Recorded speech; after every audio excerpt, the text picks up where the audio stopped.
हर चीज एक बड़े चक्र का हिस्सा है, खासकर यहाँ सोंगाई एग्रीकल्चर सेंटर में।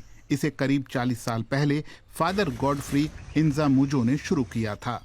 एक चीज जो हमारे पास है वो है पक्का इरादा। हम मानते हैं कि अपने अंदर की शक्ति को हम विज्ञान, अध्ययन और पक्के इरादे के साथ बाहर निकाल सकते हैं। इंजामुजो न केवल पादरी हैं बल्कि माइक्रोबायोलॉजी के प्रोफेसर भी हैं। वो जीरो वेस्ट खेती के समर्थक हैं। पारंपरिक खेती कुशल नहीं है और ये खर्चीली है। ये पर्यावरण को मार रही है और जहाँ भी ये हो रही है वहाँ लोगों को गरीब बना रही है। ये संसाधन निर्यात करती है और गरीबी आयात करती है। वो चक्रीय खाद्य उत्पादन को समाधान मानते हैं, यानी उत्पादन के हर चरण में पोषक तत्वों को रिसाइकल किया जाए। पहला सोंगाई सेंटर बेनिन की राजधानी पोर्तो नोवो में 1985 में शुरू हुआ था। अब कई देशों में ऐसे सेंटर काम कर रहे हैं। सारा कचरा बहकर यहाँ आता है। यहाँ कुछ जीवाणु हैं, सूक्ष्म जीव हैं, अच्छे वाले। वो रिसाइकलिंग कर रहे हैं। वो सौर ऊर्जा खींचते हैं। वो पानी अब पोषक तत्वों से लैस है, इसलिए हम उससे सिंचाई करते हैं और जानवरों को पिलाते हैं।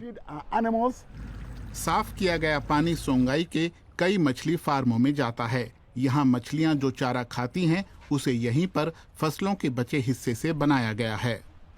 देखिए, ये सब गंदा पानी है, रिसाइकल किया हुआ बेकार पानी।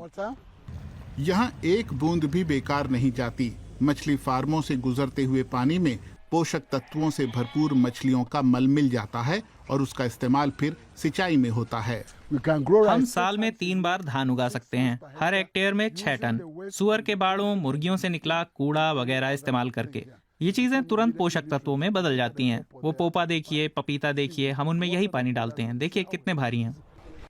पैदावार का सबसे बढ़िया हिस्सा यहीं पर खाया जाता है या उसे लोगों को बेच दिया जाता है नजदीकी राशन की दुकानों पर, या तो कच्चा या पौष्टिक उत्पाद बनाकर। बचा हुआ हिस्सा सेंटर के जानवरों को खिलाया जाता है। ये इनके मल से ही पैदा हुआ है। इसमें इनकी गोबर और पेशाब की खाद डाली गई है और देखिए ये कितने चाव से इसे खा रहे हैं।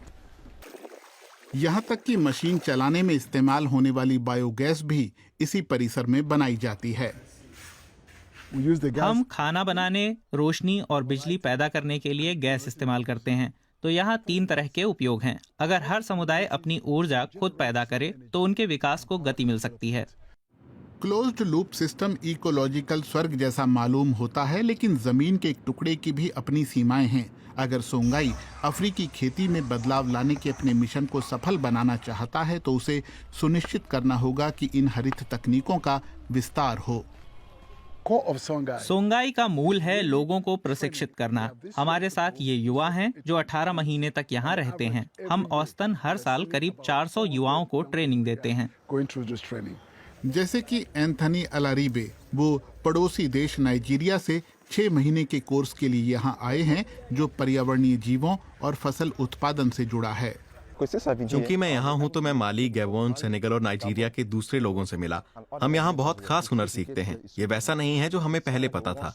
जब ये कोर्स पूरा हो जाएगा तो मैं नाइजीरिया लौट जाऊंगा ताकि यहाँ सीखी चीजें वहाँ इस्तेमाल कर सकूं। लेकिन सोंगाई के सारे ट्रेनी इतनी दूर से नहीं आते।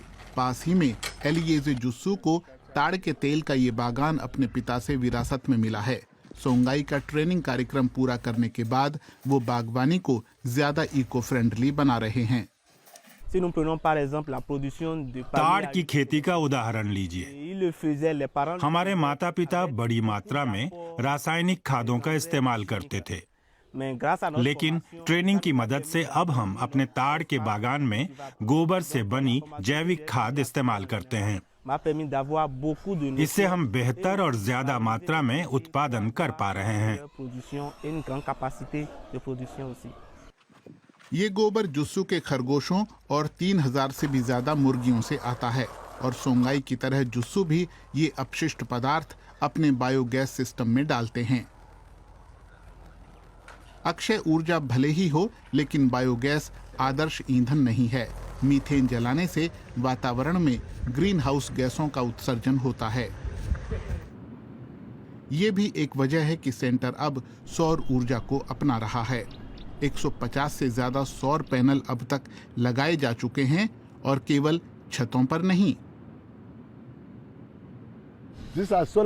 ये सोलर पैनल हैं। इनके नीचे की जगह को बेकार छोड़ देने की जगह हम यहाँ संवेदनशील फसल उगा रहे हैं।